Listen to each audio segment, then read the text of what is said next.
శ్రీ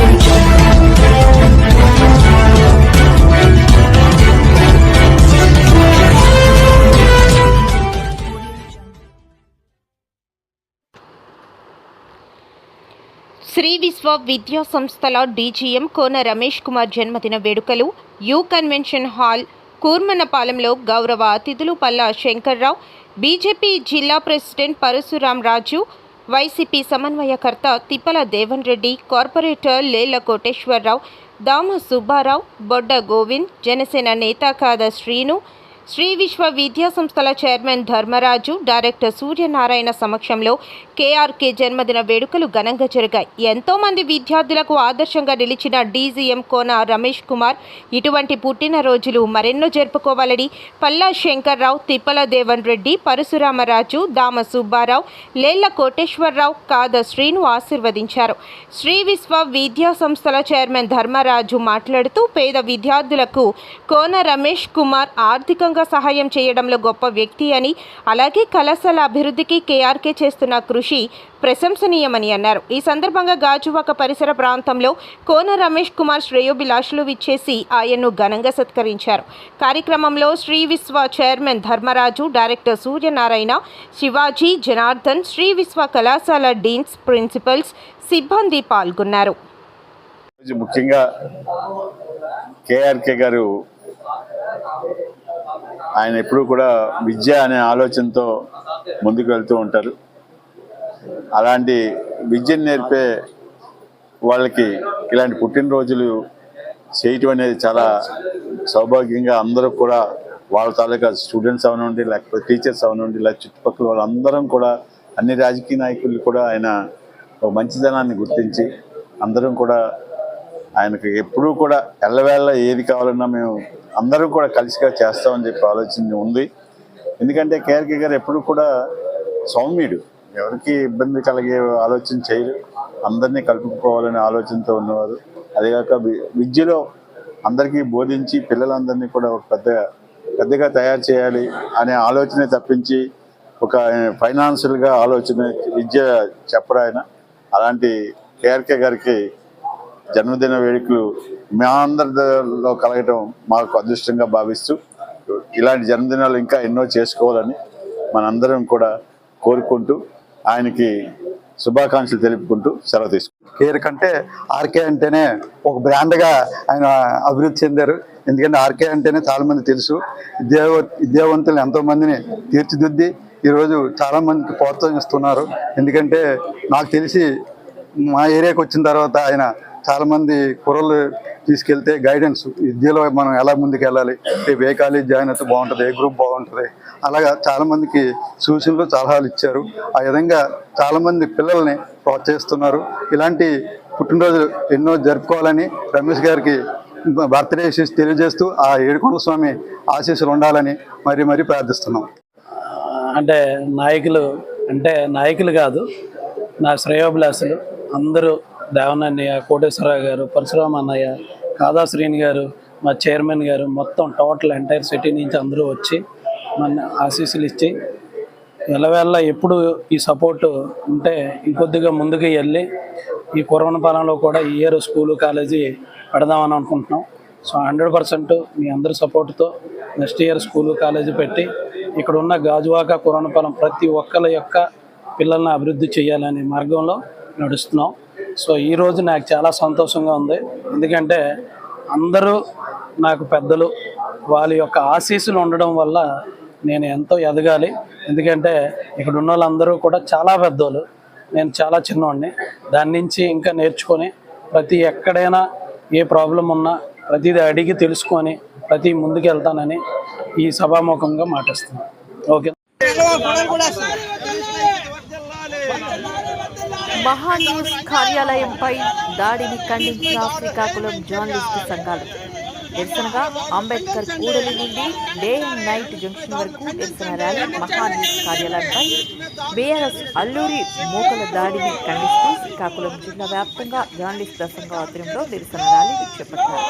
శ్రీకాకుళం పట్టణంలోని అంబేద్కర్ జంక్షన్ నుండి day and night junction వరకు నల్ల బ్యాడ్జీలతో నిరసన ర్యాలీలు జర్నలిస్టులు పాల్గొన్నారు. మహాన్యూస్ కార్యాలయంపై దాడి చేసిన నిందితులను తక్షణమే అరెస్ట్ చేయాలని, మీడియా హక్కులను స్వేచ్ఛను కాపాడాలని కార్యక్రమంలో శ్రీకాకుళం జిల్లా ప్రింట్ అండ్ ఎలక్ట్రానిక్ మీడియా సంఘ సభ్యులు పాల్గొన్నారు.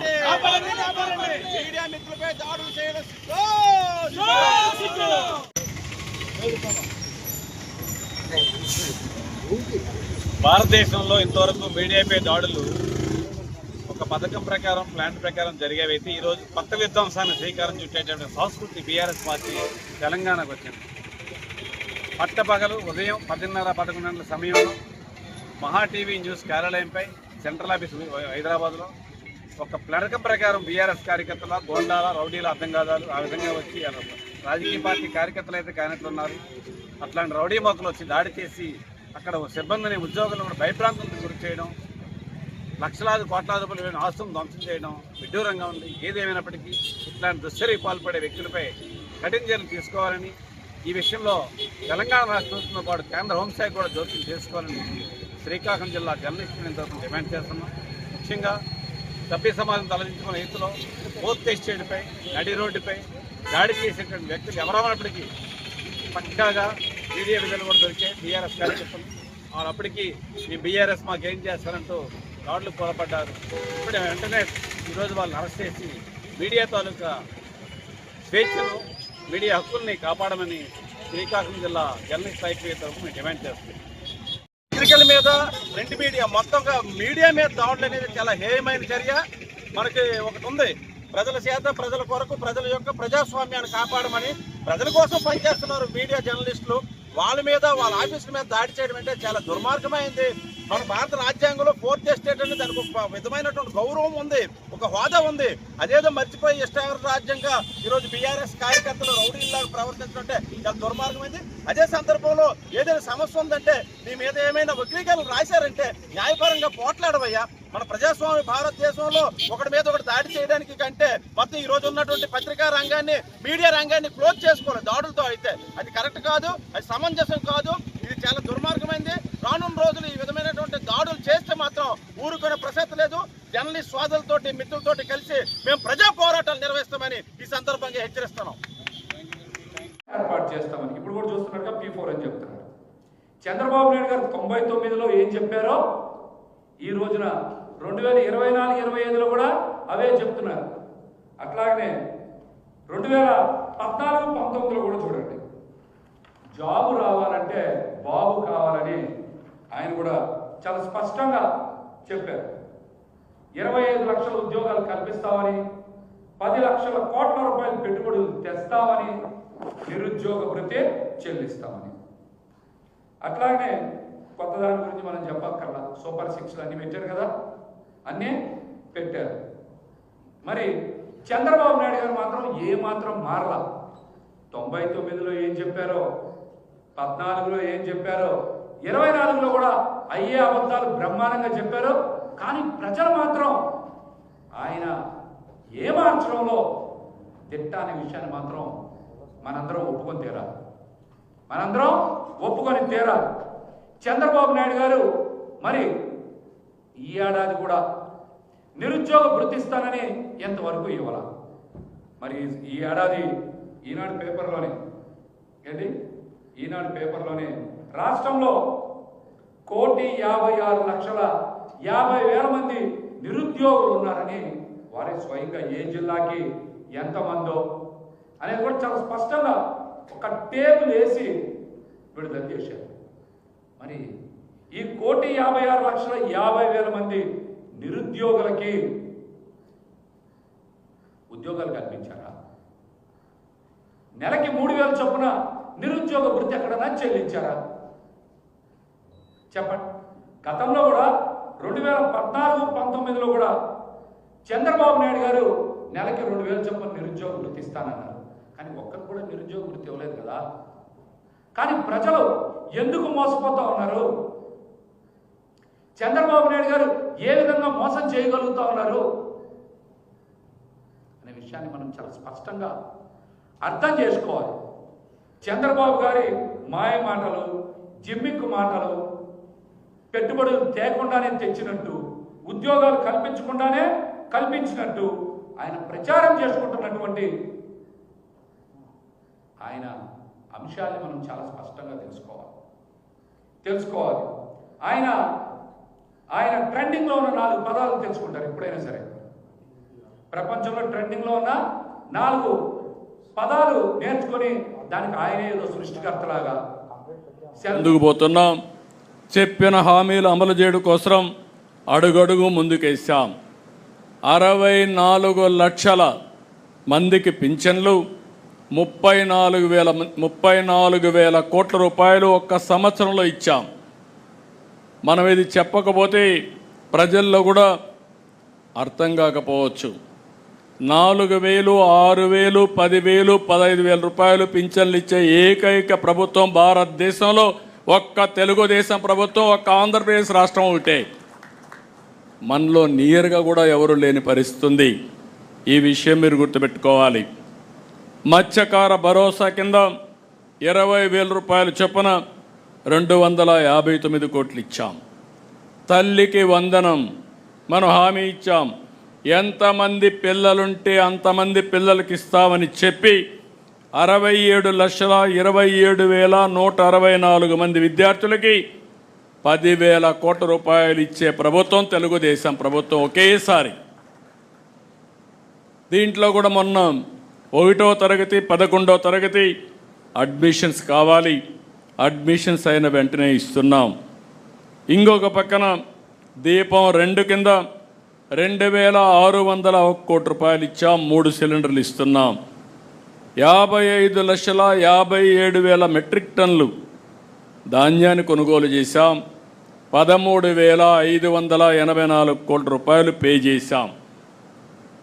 ఏదైతే మార్కెట్ ఇంటర్వెన్షన్ కింద ఇబ్బందులు వస్తే కోకోకి కేజీకి 50 రూపాయలు, మామిడికి కేజీకి 4 రూపాయలు, అంటే మార్కెట్ ధర పూర్తిగా దెబ్బతింటే ప్రతి ఒక్క కేజీకి 4 రూపాయలు ఇస్తున్నాం. ఇంకో పక్క పొగాకైతే కొనేవాళ్ళు లేకపోతే మనమే కొనే పరిస్థితి. రాబోయే సంవత్సరం దీన్ని ఏ విధంగా అమ్మాలనో దానికి ఒక ప్రణాళిక తయారు చేసుకుంటున్నాం. పామాయిల్కి ఇబ్బంది వచ్చినా, మిర్చికి ఇబ్బంది వచ్చినా ఎక్కడికక్కడ మానిటర్ చేస్తూ మార్కెట్ ఇంటర్వెన్షన్ కానీ సరైన సమయంలో కేంద్ర పాలసీల్ని మార్చడానికి కూడా వారితో కూడా మాట్లాడుతూ ఎప్పటికప్పుడు అనుసంధానం చేసుకుంటూ ముందుకు పోతున్నాం. మెగా డిఎస్సి 16,347 ఉద్యోగాలకు నోటిఫికేషన్ ఇచ్చాం. ట్రాన్స్పరెంట్గా చేస్తున్నాం. ఈవెన్ ఎక్కడ కూడా ఒక జీరో మిస్టేక్ లేకుండా చేయబోతున్నాం. ఇంకో పక్క అన్నా క్యాంటీన్లు 204 పెట్టాం. ప్రతి నియోజకవర్గంలో ఒక అన్నా క్యాంటీన్ పెట్టడానికి నిర్ణయం చేశాం. 5 రూపాయలకే పేదవాడి ఆకలి తీరుస్తున్నాం. వచ్చే నెల కేంద్ర ప్రభుత్వం కూడా అన్నదాత సుఖీభవ కింద డబ్బులు ఇస్తారు. అదే రోజు మన డబ్బులు కూడా సమన్వయం చేసుకుంటూ అందరూ మన్నలు పొందే విధంగా ముందుకు వెళ్తామని చెప్పి ఈ సందర్భంగా తెలియజేస్తున్నా. అలాగే ఈరోజు మనకి ఒక స్థిరమైన నాయకత్వం, ఒక దృఢమైన నాయకత్వం జాతీయ అధ్యక్షులు శ్రీ నారా చంద్రబాబు నాయుడు గారి ద్వారా, యువ నాయకులు లోకేష్ బాబు గారి ద్వారా మనకుంది. మొన్న జరిగినటువంటి మహానాడు చూసుకుంటే కేవలం నాయకులే కాదు, కార్యకర్తలందరితో సమన్వయం చేసుకుని ఎంతటి కార్యక్రమమైనా సరే విజయం చేయొచ్చనడానికి అదొక నిదర్శనం. అలాగే ప్రభుత్వాన్ని, పార్టీని సమన్వయం చేస్తూ మొన్న చేసినటువంటి వైజాగ్లో చేసినటువంటి యోగాంధ్ర సాక్షాత్తు ప్రైమ్ మినిస్టర్ గారే అటు చంద్రబాబు నాయుడు గారి కోసం, లోకేష్ గారి కోసం క్యాబినెట్లో మాట్లాడినటువంటి విధానం, ఇంత దృఢమైన నాయకత్వం, స్థిరమైన నాయకత్వం ఉంది కనుక మనం అందరం కూడా స్థిరంగా మనం ఆలోచన చేసి మనం 2029 లక్ష్యంగా ముందుకు వెళ్ళాల్సినటువంటి అవసరం ఉంది. అలాగే ఈరోజు చాలామందికి మనం చైర్మన్లుగా, డైరెక్టర్స్గా పార్టీ కోసం కష్టపడినటువంటి వారికి అటు శాసనసభ్యులుగా, శాసన మండలి సభ్యులుగా, పార్లమెంట్ సభ్యులుగా మనం పదవులు ఇచ్చాం. వాళ్ళకి ఈరోజు మనకి చిన్న చిన్న లోపాలు ఉండొచ్చు, కానీ పార్టీ ఇచ్చినటువంటి పదవుల్ని సద్వినియోగం చేసుకుంటూ కేవలం అలంకారప్రాయంగా కాకుండా 20-29 లక్ష్యంగా ఒక స్థిరమైనటువంటి ఆలోచన చేస్తూ ముందుకు నడవాలని చెప్పేసి ఈ సందర్భంగా నేను కోరుతున్నాను. అలాగే ఈ ప్రపంచంలో ఏ కుటుంబంలోనైనా సరే లోపాలు ఉంటాయి. లోపాలు లేకుండా ముందుకు వెళ్ళడం సాధ్యపడదు. కానీ ఈరోజు లోకేష్ బాబు అన్ని లోపాలని సరిదిద్దుతూ ప్రతి కార్యకర్తని తన కన్న బిడ్డలాగా చూసుకుంటూ ముందుకెళ్తున్నటువంటి తీరు. ఎవరికైనా అన్యాయం జరిగితే ఖచ్చితంగా వాళ్ళ పక్షాన్ని నిల్చొని వారికి సముచిత స్థానం కల్పించే వరకు కూడా మేము ముందుకు వెళ్తామని చెప్పేసి ఈ సందర్భంగా తెలియజేస్తున్నాం. అందుకే మనం 20-29 లక్ష్యంగా చేసుకుని ముందుకు వెళ్లాల్సినటువంటి అవసరం ఉంది. ఈ సుపరిపాలనని ఇంకా మనం అందించాల్సినటువంటి అవసరం ఉందని చెప్పి ప్రతి ఒక్కరికి తెలియజేస్తున్నాం. అలాగే మనం మన పార్టీతో పాటు ఎన్డీఏ పార్ట్నర్స్ కూడా ఉన్నారు. NDA partners